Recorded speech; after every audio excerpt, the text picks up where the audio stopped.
পশ্চিমবঙ্গের বাঁকুড়া জেলার একটি মহকুমা শহর বিষ্ণুপুর একসময় ছিল মল্ল রাজাদের রাজধানী। এই মল্ল রাজবংশের সূচনা হয়েছিল 694 খ্রিস্টাব্দে প্রথম রাজা আদি মল্লের মাধ্যমে। আমাদের আজকের ভিডিওতে আপনারা দেখবেন এই ইতিহাস প্রসিদ্ধ শহর ভ্রমণের প্রয়োজনীয় যাবতীয় খুঁটিনাটি। Hello and welcome back to our channel. আজকে আবার আমরা বেরিয়ে পড়েছি একদম নতুন আরও একটা জায়গার সন্ধানে। আজকে আমাদের গন্তব্য হলো বিষ্ণুপুর। তো এই বিষ্ণুপুর যাওয়ার জন্য সকাল সকাল আমরা চলে এসেছি সাঁতরাগাছি স্টেশনে। অ্যাকচুয়ালি আমাদের ধরার কথা ছিল 12883 সকাল 6:28 রূপসী বাংলা এক্সপ্রেস, কিন্তু রাস্তায় প্রচণ্ড জ্যাম থাকার কারণে আমরা ট্রেনটা মিস করেছি। আমাদের রিজার্ভেশন ছিল ওখানে। আজকের তারিখটা হচ্ছে 30/12/2023। পরে 8টার সময় এই সাঁতরাগাছিতেই আরও একটি ট্রেন রয়েছে, সেটা হচ্ছে আরণ্যক এক্সপ্রেস, মানে 12885, যেটা শালিমার থেকে ছাড়ে, সাঁতরাগাছিতে আসে 7:58, 8টায় ছাড়ে এখান থেকে। তো আবার আমরা টিকিট কেটে নিলাম।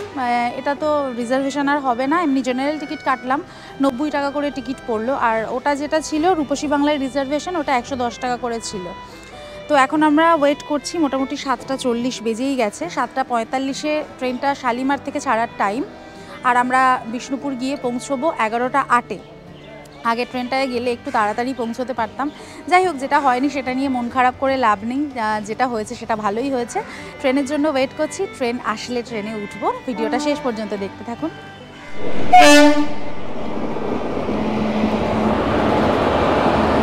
আমাদের ট্রেন ঢুকছে শালিমার ভেজুরি আরণ্যক এক্সপ্রেস। একটু লেটই করলো, 7:58 ঢোকার কথা, 8:04 বাজে। আমাদেরকে তো জেনারেল কম্পার্টমেন্টে উঠতে হবে, কারণ সবেমাত্র টিকিট কেটেছি, রিজার্ভেশন তো হবে না। ঠিক 2 মিনিট পর, মানে 8:06 আমাদের ট্রেন ছেড়ে দিল বিষ্ণুপুরের উদ্দেশ্যে। সাঁতরাগাছি স্টেশন থেকে বিষ্ণুপুর স্টেশনের দূরত্ব প্রায় 192 কিলোমিটার। ট্রেনে যেতে সময় লাগবে প্রায় 3 ঘন্টা মতন। এই সাঁতরাগাছি এবং বিষ্ণুপুর স্টেশনের মাঝখানে প্রথমে এই ট্রেন দাঁড়াবে পাঁশকুড়া জাংশনে, তারপর দাঁড়াবে খড়গপুর জাংশনে, তারপর মেদিনীপুর, শালবনী, চন্দ্রকোনা রোড হয়ে গড়বেতা এবং তারপর বিষ্ণুপুর। যদিও আমরা জেনারেল কম্পার্টমেন্টের টিকিট কেটে যাচ্ছিলাম, তবে রিজার্ভেশন না থাকায় এই জেনারেল কম্পার্টমেন্টে জার্নি করতে আমাদের কিন্তু খুব একটা অসুবিধা হয়নি। ট্রেন বেশ ফাঁকা ফাঁকাই ছিল, আর আমরা দিব্যি আরামে বসে পৌঁছে গিয়েছিলাম বিষ্ণুপুরে।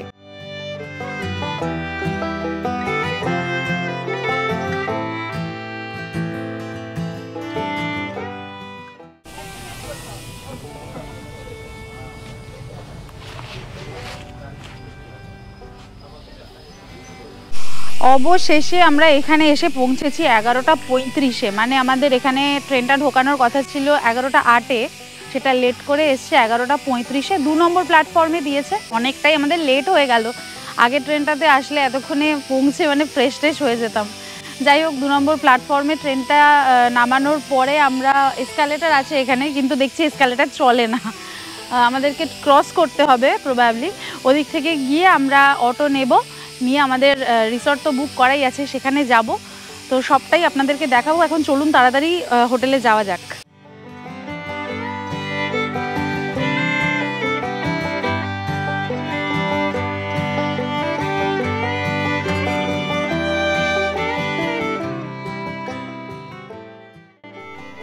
স্টেশনের বাইরে বেরোলাম, আমাদের যে ফুট ওভারব্রিজটা আছে দেখাচ্ছিলাম, ওইখান থেকে 2-3 নম্বর প্ল্যাটফর্মের দিক থেকে আসতে হবে।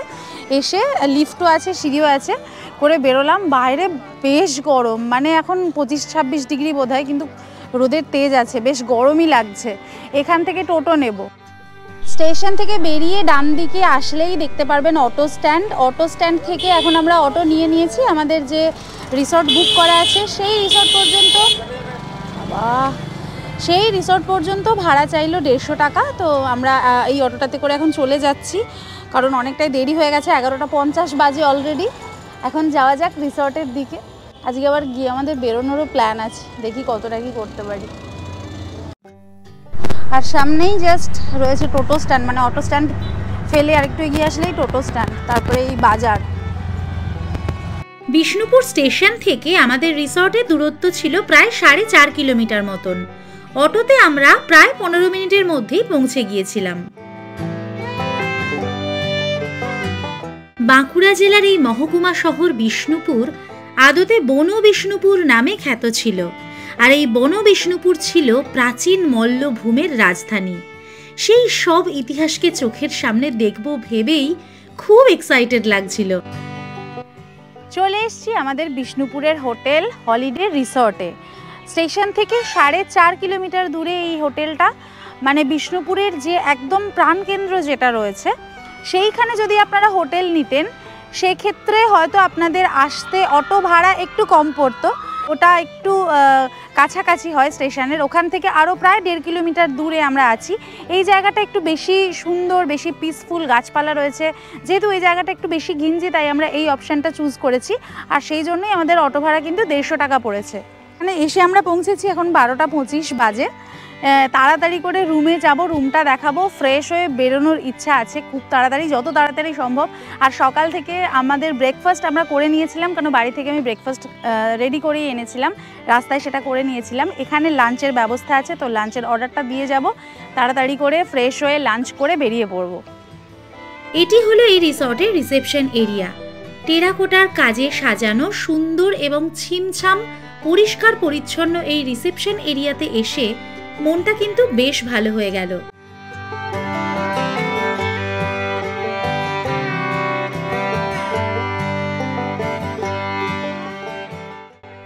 রিসর্টের রেস্টুরেন্ট এরিয়া বেশ সুন্দর। রেস্টুরেন্টটা অনেকটাই বড় এরিয়াটা। আর আমরা যেহেতু এখন দেরি হয়ে গেছে, এখানে এখন লাঞ্চের অর্ডারটা দিয়ে দিলাম। ঘরে গিয়ে ফ্রেশ হয়ে চলে আসবো লাঞ্চ করবার জন্য।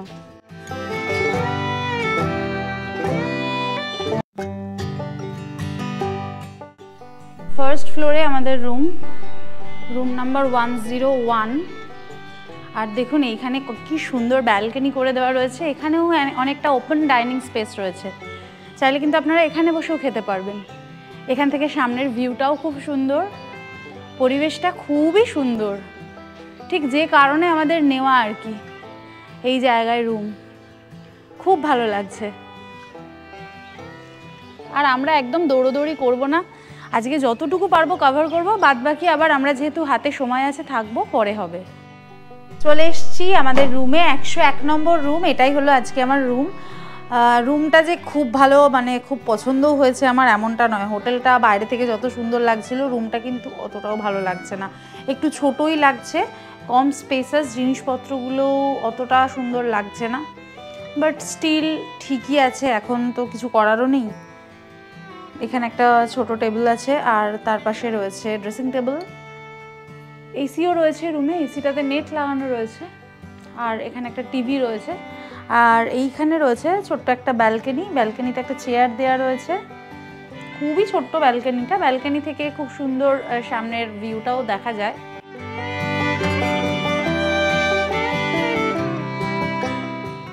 মোটামুটি রুম আমি বলবো, বিশাল কিছু নয়। তো যাই হোক, একদিন দুদিনের জন্য এরকম রুমে থাকাই যায়। এই রুমের আমাদের ভাড়া পড়েছে 1300 টাকা করে পার নাইট, উইদাউট ফুড। শুধু থাকার খরচ পড়েছে 1300 টাকা পার নাইট, আর খাবার খরচ আলাদা। খাবার যেটা আমি দিলাম অর্ডার লাঞ্চে, সেখানে কিন্তু কোনো থালি সিস্টেম নেই, ইন্ডিভিজুয়াল অর্ডার দিয়েছি। কি কি অর্ডার দিয়েছি, তার দাম কত পড়লো সেটাও জানিয়ে দেবো যখন আমরা রেস্টুরেন্টে যাবো। এখন তাড়াতাড়ি ফ্রেশ হয়ে নিও, তার আগে বাথরুমটা দেখাতে হবে। বাথরুমটা একবার দেখিয়ে দিই, আমি নিজেও এখনও দেখিনি বাথরুম। এই যে এই হলো বাথরুম, মোটামুটি বিশাল কিছুই আমার মনে হচ্ছে না আর কি। গিজার রয়েছে, ওটা আমি জিজ্ঞেস করে নিয়েছিলাম কারণ এখন ঠান্ডার সময়। একটা বেসিন, ছোট্ট একটা কুমোড। এই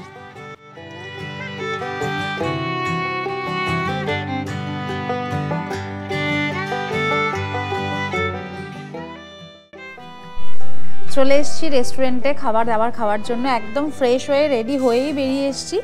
এখন 1:45 বাজে। আর অটোও বলে দিয়েছি, যে অটোর দাদার সাথে আমরা এসেছিলাম স্টেশন থেকে এখানে, ওনাকেই ফোন করে দিয়েছিলাম, তো ওনার অটোতেই ঘুরবো, খাওয়া দাওয়া করে বেরিয়ে যাব। যেটা আমি বলেছিলাম যে এখানে থালি সিস্টেম নেই, ইন্ডিভিজুয়ালি অর্ডার করতে হয়। আমি করেছিলাম ভাতটা হচ্ছে 30 টাকা, 1 প্লেট ভাত হচ্ছে 30 টাকা। তার সাথে একটা মিক্সড ভেজ আছে, দেখুন এখানে পনির সব রকম সবজি দিয়ে খুব সুন্দর একটা তরকারি আছে, এটা 110 টাকা। একটা প্লেন ডাল আছে, মুসুর ডাল, এটা 50 টাকা। আর মাছ, 1 প্লেট মাছেই ওরা 2 পিস দিয়েছে, এটা হচ্ছে 120 টাকা। তার সাথে এই স্যালাডটা কমপ্লিমেন্টারি দিয়েছে, এটার জন্য আর কোনো প্রাইস নেই। তো যাই হোক, তাড়াতাড়ি খাওয়া দাওয়া শেষ করে আমরা বেরিয়ে পড়বো, চাইছি যত তাড়াতাড়ি সম্ভব বেরোতে। একটুখানি খাবারটা টেস্ট করে আপনাদেরকে বলে দিই, আমাকে অনেকক্ষণ আগেই দাদারা ফোন করেছিলেন, অ্যাকচুয়ালি স্নান টান করে ফ্রেশ হয়ে বেরোতে একটু সময় লাগলো আর কি, এতটা জার্নি করে এসে। দেখে ভালোই মনে হচ্ছে খাবারগুলো, বেশ ফ্রেশ, সুন্দর। মিক্সড ভেজটা আমার ভীষণ ভালো লাগছে, পনির আছে।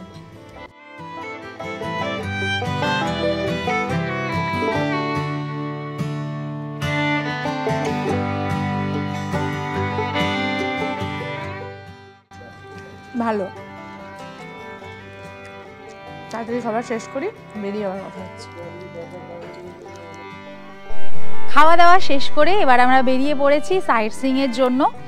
খুবই কাছাকাছি স্পটস রয়েছে, তো এখানে যিনি দাদা রয়েছেন, অটোর দাদা, ওনাদের সাথে কথা বলে যেটা জানলাম, মোটামুটি 2 ঘন্টা থেকে 3 ঘন্টা ম্যাক্সিমাম লাগতে পারে পুরোটা কভার করার জন্য। বিষ্ণুপুরের যে লোকাল সাইট সিইং যেটা আছে সেটার জন্যই বেরোচ্ছি। এখন বাজে 2:10, দেখা যাক কতটা সময় লাগে। অটো তো চলেই এসছে যেটা বললাম, এবার অটোয় গিয়ে বসি, গিয়ে কী কী জায়গা দেখাই। আমরা তো সবাই জানি যে বিষ্ণুপুর মানেই হচ্ছে মন্দিরের শহর, টেরাকোটা, বালুচরি, এইসব কথাগুলোই মাথায় আসে। সবটা মিলেমিশে একদম অতীত একটা ঐতিহ্যময় ইতিহাস জড়িয়ে রয়েছে এই বিষ্ণুপুরের সাথে এবং এখানকার মন্দিরগুলোর সাথে। সব মন্দিরগুলো ঘুরে দেখবো আর আপনাদেরকে দেখাবো, আশা করি নিশ্চয়ই আপনাদের খুবই ভালো লাগবে।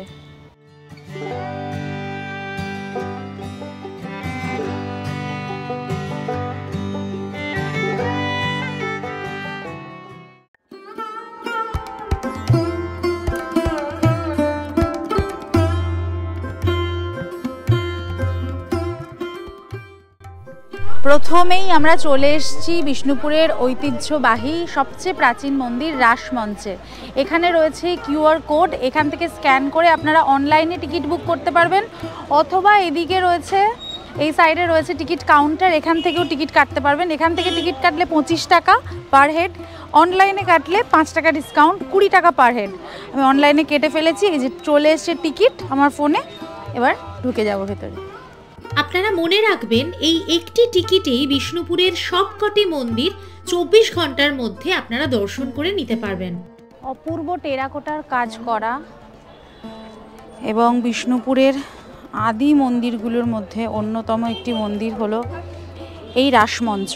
1600 খ্রিস্টাব্দে মল্ল রাজা বীর হাম্বির দ্বারা চালু করা হয়েছিল এই রাসমঞ্চটি। মন্দিরের অভ্যন্তরে দেখুন কি অসাধারণ পোড়া ইটের কাজ, এবং এর ভেতরে কিন্তু রাধাকৃষ্ণের মূর্তিও রাখা ছিল। এবং 1935 সাল পর্যন্ত এখানে বিশালভাবে বৈষ্ণব রাস উৎসব পালন করা হতো, কিন্তু বর্তমানে এটা একটা প্রোটেক্টেড মনিউমেন্ট বা সংরক্ষিত স্মৃতিসৌধে পরিণত হয়েছে।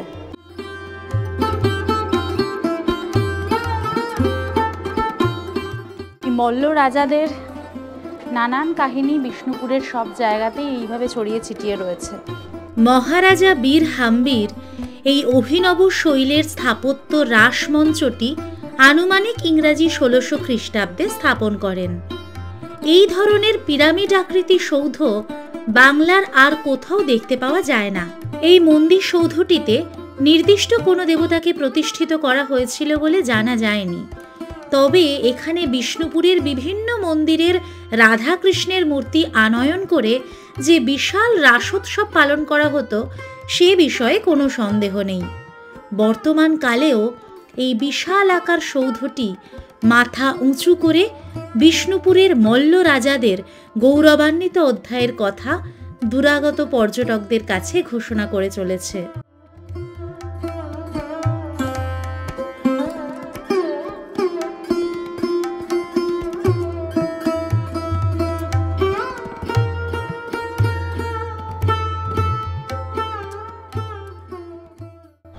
আমরা চলে এসেছি এবার মদনমোহন মন্দিরে।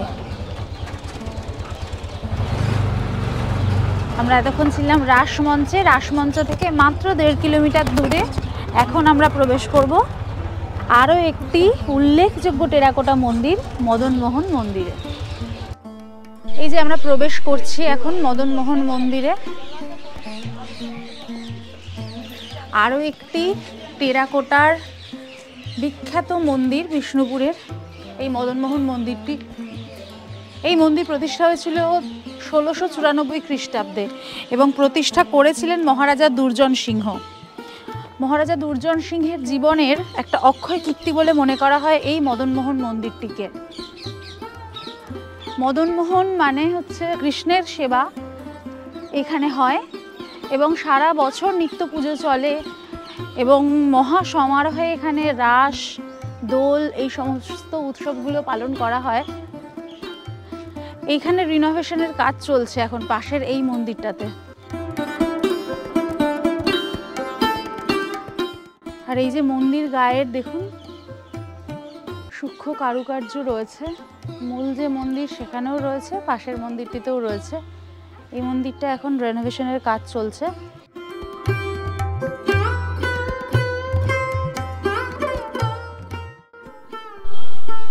এই হলো মদনমোহন মন্দিরের মূল যে ভবন। মন্দির গাত্রে অসম্ভব সুন্দর টেরাকোটার কাজ রয়েছে।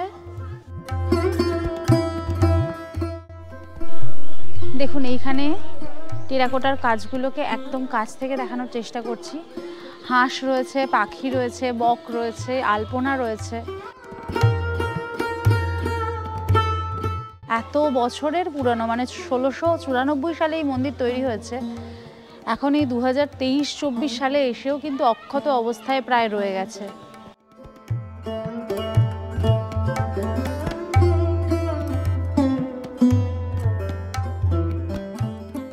মদনমোহন মন্দিরের গর্ভগৃহে রয়েছে এরকম অপূর্ব সুন্দর একটি রাধা কৃষ্ণের মূর্তি।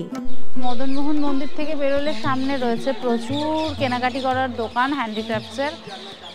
বিষ্ণুপুরের বিখ্যাত যে ঘোড়া, টেরাকোটা, নানান রকম সুন্দর সুন্দর হাতের কাজ আপনারা এখান থেকে কেনাকাটা করতে পারেন। আজকে আমাদের তো হাতে সময় নেই। ঘর সাজানোর দারুণ দারুণ জিনিসপত্র রয়েছে, সাজার জিনিসপত্র রয়েছে, প্রচুর হার, কানের দুল। কেনাকাটা আমরা পরে করব, এখন সাইট সিইংটা শেষ করে নিই। তবে বেশ ভালো লাগছে, অনেক মানুষ রয়েছেন, তারা কেনাকাটা করছেন। এখন আমরা চলে এসেছি মদনমোহন মন্দির থেকে মাত্র 600 মিটার মতন দূরে দারুণ একটা জায়গায়, সেটা হলো পাথরের রথ দেখতে। রথ তো আমরা অনেক দেখেছি এর আগে, কিন্তু পাথরের তৈরি রথ বোধহয় এর আগে খুব কম মানুষই দেখেছেন। সেটা বিষ্ণুপুরে আসলে আপনারা দেখতে পারবেন। এই যে দাঁড়িয়ে আছি আমি যেখানে, এটা হলো পাথরের তৈরি রথ। এবং কি পাথর? এটা হচ্ছে মাকড়া পাথর, মানে খানিকটা আমাদের ঝামা ইটের মতো টেক্সচার যেরকম হয়, পাথরের সেই রকম টেক্সচারটাকে মাকড়া পাথর বলা হয়। এই পাথর দিয়ে এই রথটা, দোতলা এই রথটা নির্মাণ করা হয়েছে। এবং এই রথের যে নির্মাণ শৈলী আছে, এই নির্মাণ শৈলীটা দেখে মনে করা হয় যে সপ্তদশ শতকের শেষের দিকে এই রথটা এখানে তৈরি করা হয়েছিল। ছোট্ট একটা জায়গার মধ্যে এরকম সুন্দরভাবে এখানে রথটা দাঁড়িয়ে রয়েছে। যেহেতু পুরো বিষ্ণুপুর জুড়েই মন্দির, রাধাকৃষ্ণ, কৃষ্ণের নানান মন্দির সব কিছুই রয়েছে, তো তার সাথে এই রথ কিন্তু একদম আলাদা একটা মাত্রা যোগ করেছে। এবং এই জায়গাটাতে আপনারা যদি আসেন তাহলে এই পাথরের রথটা কিন্তু ঘুরে দেখে যেতে একেবারে ভুলবেন না। একদম অন্য রকম একটা জিনিস, কারণ মন্দির, টেরাকোটার মন্দির সেটা তো আছেই, অনেকগুলো মন্দির আছে একই রকমের, কিন্তু এইরকম পাথরের রথ আমার মনে হয় সারা পশ্চিমবঙ্গে আর কোথাও পাওয়া যাবে না, বা ভারতবর্ষেও কতগুলো আছে এই ব্যাপারে আমার কোনো নলেজ নেই। আপনাদের জানা থাকলে অবশ্যই জানাবেন। খুব ভালো লাগছে এখানে এসে, ছোট্ট একটা জায়গার মধ্যে কিন্তু খুব সুন্দর এই পাথরের রথ।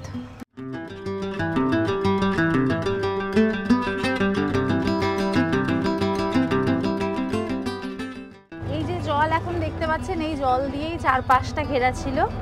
আর এখন আমরা প্রবেশ করছি পাথরের দরজার মধ্যে। এই যে দরজাটা, এটা হচ্ছে ছোট দরজা।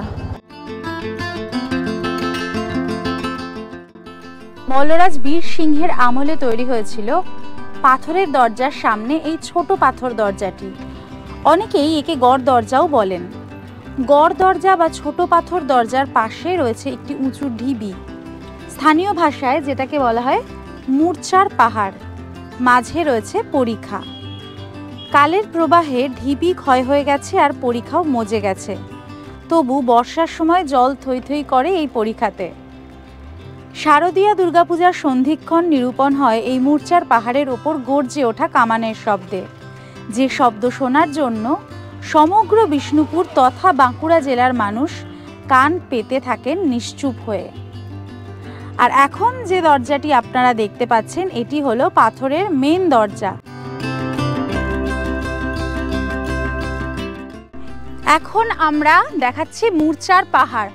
দেখুন, এই হলো মূর্ছার পাহাড়, যার কথা আমি একটু আগে বলছিলাম। মানে এই যে দরজা রয়েছে তার ঠিক সামনে এই পাহাড় যেটা রয়েছে, ছোট্ট, এখন তো ক্ষয়ে ক্ষয়ে একেবারেই ভগ্নপ্রায় ক্ষয়িষ্ণু দশা। তবে এই মূর্ছার পাহাড়ের একদিকে দাঁড়ালে দেখবেন পাথরের দরজা, আবার এই মূর্ছার পাহাড়ের ঠিক উল্টো দিকেই দেখতে পাবেন পাথরের রথ। দারুণ সুন্দর লাগবে এই জায়গায় যদি আপনারা সূর্যাস্তের সময় আসেন। দেখুন, এই যে পরিখা যার কথা বলছিলাম, এই পরিখা দিয়ে পুরো জায়গাটা বেষ্টিত ছিল। আর ওই আরেকটা মন্দির দেখা যাচ্ছে, আর তার পাশেই হচ্ছে মূল পাথরের দরজা। উজ্জ্বল মাকড়া পাথরের এই স্থাপত্যকে শুধু পাথরের দরজা বললে কিন্তু ভুল করা হবে। একে বিষ্ণুপুর রাজ দরবারের দুর্গ বলাই সমুচিত। কেননা এই তোরণের মধ্যে দিয়ে যেমন একটি পারাপারের রাস্তা রয়েছে, তেমনই এটি সৈন্য সুরক্ষার উপযোগী করেও কিন্তু গড়ে তোলা হয়েছে। দীর্ঘ উচ্চ ছাদে উঠে এই বিষ্ণুপুরের প্রায় সমগ্র অংশ পরিষ্কার দেখা যায়। আর এই যে দরজা আপনারা দেখতে পাচ্ছেন, এর দোতলায় রয়েছে একটি বিশেষ গুপ্ত কুঠুরি, যেখানে রয়েছে তীর, ধনুক, বর্ষা, এমনকি বন্দুক ছোড়ার ব্যবস্থা পর্যন্ত। শত্রুপক্ষকে অনায়াসে জব্দ করবার জন্যই কিন্তু এই পরিকল্পনা করা হয়েছিল। আর এই সুপরিকল্পিত তোরণটি নির্মাণ করেছিলেন মহারাজ বীর সিংহ। এখনও রাজদরবার এলাকায় ঢুকতে হলে আপনাদেরকে কিন্তু এই তোরণের মধ্যে দিয়েই প্রবেশ করতে হবে।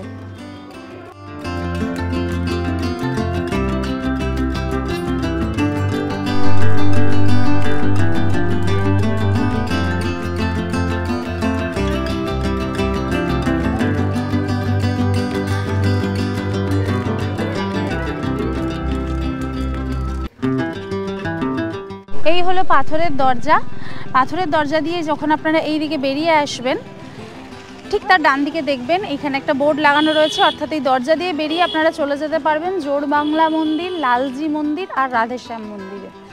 তো এখন প্রথমেই আমরা যাব লালজি মন্দিরে, যেটা একদম সামনে দেখা যাচ্ছে। এখন আমরা ঢুকবো লালজি মন্দির বা লালজিউ মন্দিরে। মহারাজা বীর হাম্বির উদ্যান ক্রস করে আমাদেরকে চলে যেতে হবে মন্দির প্রাঙ্গণের মধ্যে।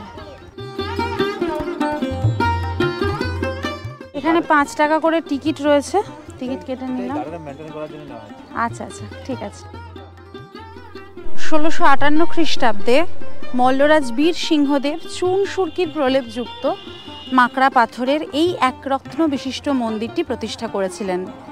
চতুর্দিকে প্রাচীর বেষ্টিত মন্দিরটি পর্যটকদের দৃষ্টি তো আকর্ষণ করে অবশ্যই, এবং বিষ্ণুপুরে আসলে এটা কিন্তু একদম মাস্ট ভিজিট একটা টুরিস্ট স্পট। কথিত আছে রাধালাল জিউয়ের ভোগ নিবেদনের সাথে তামাক সাজিয়ে দেওয়া হতো সেই সময়ে, এবং সেই মুহূর্তে মন্দির চত্বর মিষ্ট গন্ধে ভরপুর হয়ে উঠত।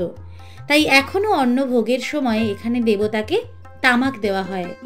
লালজিউ মন্দির থেকে বেরোলেই উল্টো দিকে দেখতে পাবেন রাজবাড়ির ধ্বংসাবশেষ। এখানে আসলে প্রতি পদে আপনার একটা কথাই মনে হবে, ইতিহাস যেন কথা বলছে। পুরো রাজবাড়িটাই ধ্বংস হয়ে গেছে, একেবারেই শেষ অংশ কিছু ভগ্নপ্রাপ্ত অবস্থায় পড়ে রয়েছে, সেটুকুই। এটি হলো রাধেশ্যাম মন্দির, যার উল্টো দিকে রয়েছে মৃন্ময়ী মাতার মন্দির। আমরা মৃন্ময়ী মাতার মন্দির দেখে তারপর আসবো রাধেশ্যাম মন্দিরে। এখন লালজিউ মন্দির থেকে খানিকটা এগিয়ে এসে পায়ে হেঁটেই, আমরা গাড়িতে আর উঠিনি, 100 মিটার মতো আসলেই এই মৃন্ময়ী মাতার মন্দির। সেই মন্দির প্রাঙ্গণে ঢুকলাম এখন। খুব সুন্দর এই মন্দির প্রাঙ্গণটা। মন্দিরের সময় হচ্ছে সকাল 9টা থেকে রাত্রি 8টা পর্যন্ত। বড় একটা বট গাছ রয়েছে মন্দিরের একদম মাঝখানে, আর চারপাশটা এইরকম। আর ঠিক উল্টো দিকেই রয়েছে রাধেশ্যাম মন্দির, যেটা একদম রাধেশ্যাম মন্দিরের রাস্তার উল্টো দিকেই, ব্যাং অপোজিটে এই মৃন্ময়ী মাতার মন্দির। স্তম্ভমূল দেখুন বট গাছের, কত পুরনো যে বট গাছ তার কোনো হদিশ নেই। স্তম্ভমূল এত মোটা হয়ে গেছে, সেগুলোও বাঁধিয়ে দিয়েছে।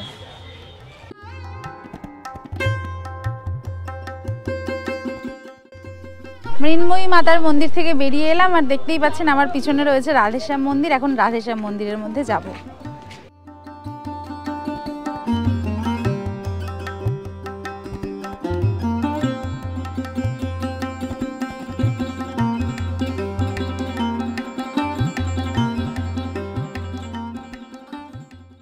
মল্লরাজ চৈতন্য সিংহ 1758 খ্রিস্টাব্দে এই মন্দিরটি প্রতিষ্ঠা করেছিলেন। জানা যায় চৈতন্য সিংহের রাজত্বকাল এমনিতে সুখের হলেও বহিরাগত অশান্তি বিষ্ণুপুরকে বেশ বিব্রত করে তোলে। ইংরেজ শক্তি তখন বাংলা দাপিয়ে বেড়াচ্ছে, আর অর্থ সংকটও সেই সঙ্গে তুমুলভাবে দেখা দেয়।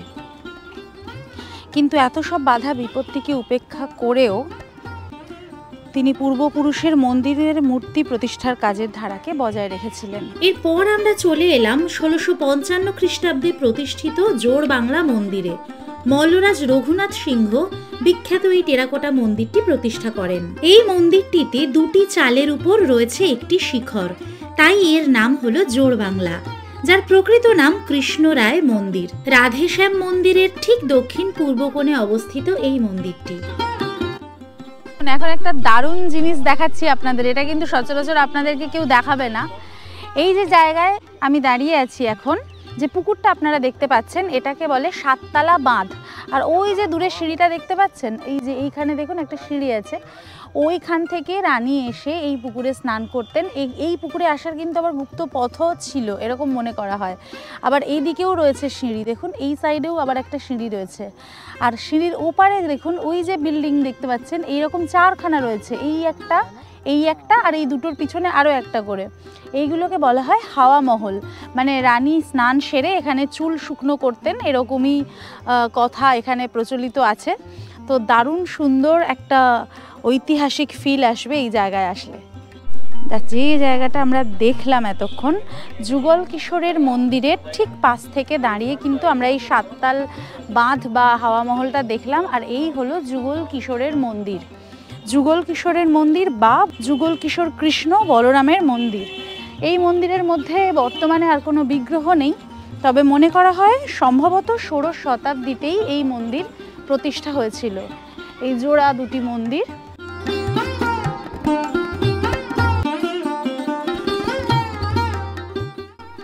দেখুন এই যে সামনে ভগ্নপ্রায় মন্দিরটি আপনারা দেখতে পাচ্ছেন, এটি হলো মহাপ্রভুর মন্দির। যে মহাপ্রভুকে আমরা দেখালাম রাধেশ্যাম মন্দিরে, অর্থাৎ রাধেশ্যামের মূর্তির পাশে যে মহাপ্রভুর দর্শন আমরা করেছি, সেই মহাপ্রভু আসলে অধিষ্ঠান করতেন এই মন্দিরে।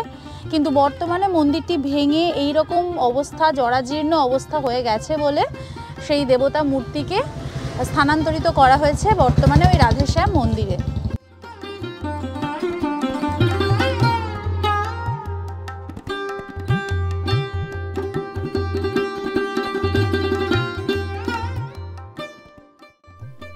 এখন আমরা চলে এসেছি একদম যে মন্দিরটা আমরা একটু আগে দেখলাম, যুগল কৃষ্ণ মন্দির বা বলরামের মন্দির, তার ঠিক একটুখানি 200 মিটারের মধ্যেই অপূর্ব সুন্দর এই শ্যামরাই মন্দিরে দেখুন 5টি চূড়া বা 5টি রত্ন বিশিষ্ট এই মন্দির, এবং মন্দির গাত্রে রয়েছে অপূর্ব সুন্দর টেরাকোটার কাজ। বিষ্ণুপুরের অন্যতম বিখ্যাত একটা মন্দিরের মধ্যে এই শ্যামরাই মন্দিরটি আছে এবং খুবই উল্লেখযোগ্য এই মন্দিরটি। 1643 খ্রিস্টাব্দে মল্লরাজ রঘুনাথ সিংহ প্রতিষ্ঠা করেন এই 5টি শিখর বিশিষ্ট 5 চূড়া মন্দির বা শ্যামরায় মন্দির। মন্দিরের গাত্রে টেরাকোটার অপূর্ব সৌন্দর্য ফুটিয়ে তোলা হয়েছে, যেখানে রামায়ণ মহাভারতের দৃশ্য, কৃষ্ণলীলার দৃশ্যকে আপনারা দেখতে পারবেন।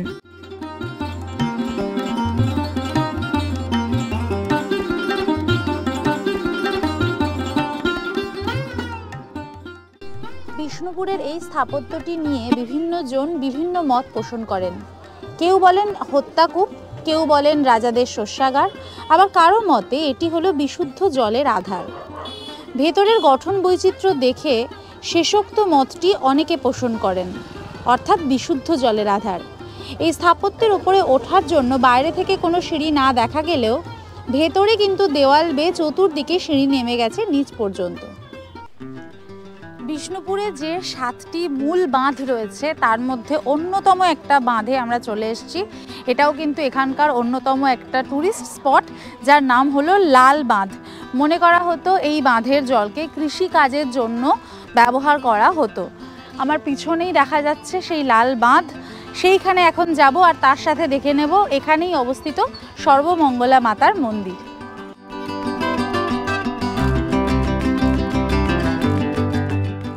এই বাঁধটি বিষ্ণুপুর নগরীর সর্বাপেক্ষা উচ্চ স্থানে অবস্থিত হওয়ার ফলে বিশেষ প্রয়োজনে পরীক্ষাগুলিতে জল সরবরাহ করা হতো এই বাঁধ থেকে।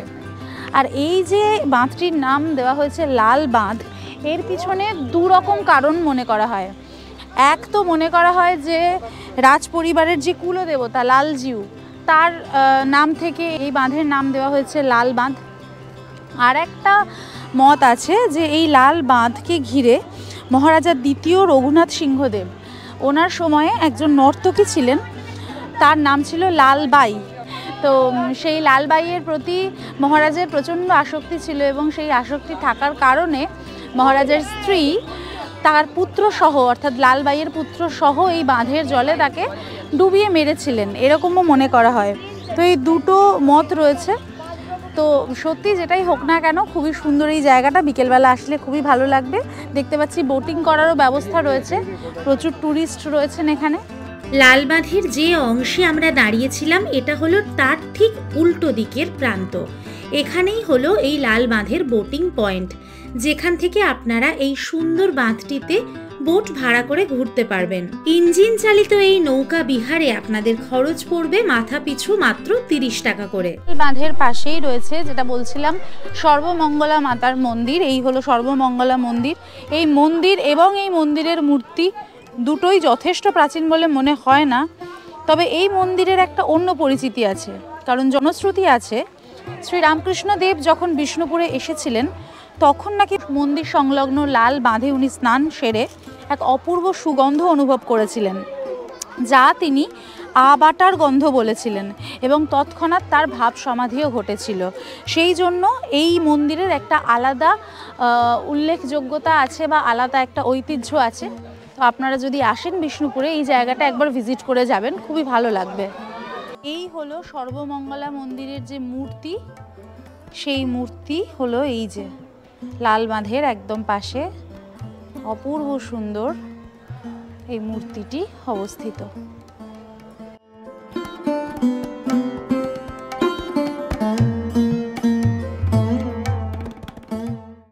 এখন আমরা চলে এসেছি দলমাদল কামান বা দলমর্দন কামানের কাছে। এর ভিতরেও গিয়ে দেখা যায়, একদম কাছে গিয়ে দেখা যায়, কিন্তু এখন তালা লাগিয়ে দিয়েছে।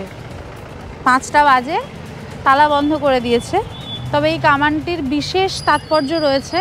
একদম বিষ্ণুপুরের প্রাণ কেন্দ্রেই অবস্থিত এই কামান এবং 63টি লোহার আংটা দিয়ে এই কামানটি তৈরি করা হয়েছে বলে মনে করা হয়। এর দৈর্ঘ্য 12.5 ফুট এবং মুখের ব্যাস প্রায় 1 ফুট।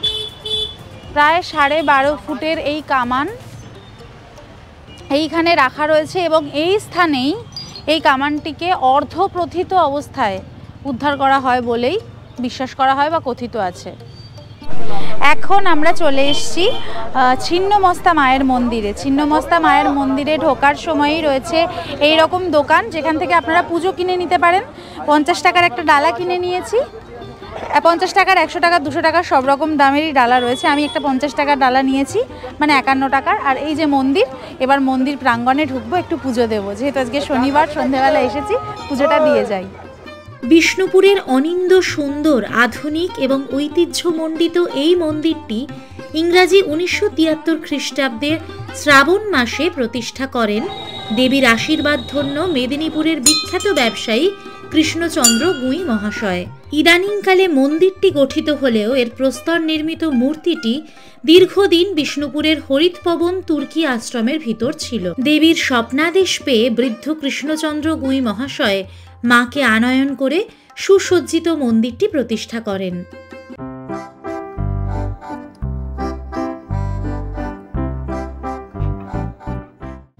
শান্তিনিকেতনে যেমন দেখেছিলাম সোনাঝুরি হাট, বিষ্ণুপুরে এখন আমরা পোড়ামাটির হাটে ঢুকেছি।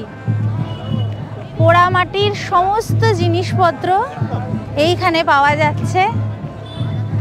আর যেহেতু আজ শনিবার, দারুণ ভিড়ও হয়েছে। দাদা, এই পোড়ামাটির হাট কি রোজ বসে নাকি শুধু শনি রবি? ও আচ্ছা, শুধু শনি রবিবার বসে এই পোড়ামাটির হাট। ভালোই হয়েছে, আমরা দেখতে পাচ্ছি। শনিবার এসছি, কালকেও দেখতে পাবো। এখান থেকেই কেনাকাটি করবো তাহলে।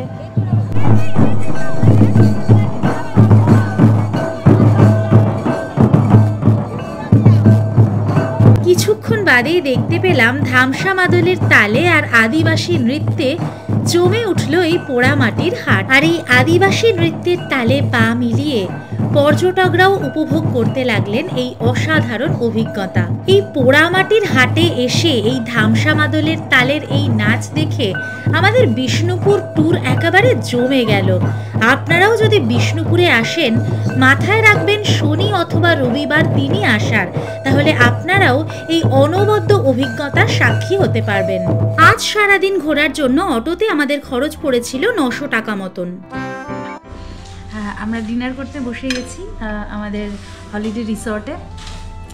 সারাদিন ঘোরাঘুরির পরে আর ডিনারে নিয়েছি আমার ফেভারিট ফ্রাইড রাইস আর chilli chicken. Veg fried rice, এই রাইসটাকে সুন্দর করে লাভ সাইন করে দিয়েছেন। আর চিলি চিকেনটাও খুব ভালো দেখতে লাগছে। টেস্ট করে দেখি। ফ্রাইড রাইসটার দাম হচ্ছে 120 টাকা ভেজ ফ্রাইড রাইস, আর চিলি চিকেনটা হচ্ছে 220 টাকা।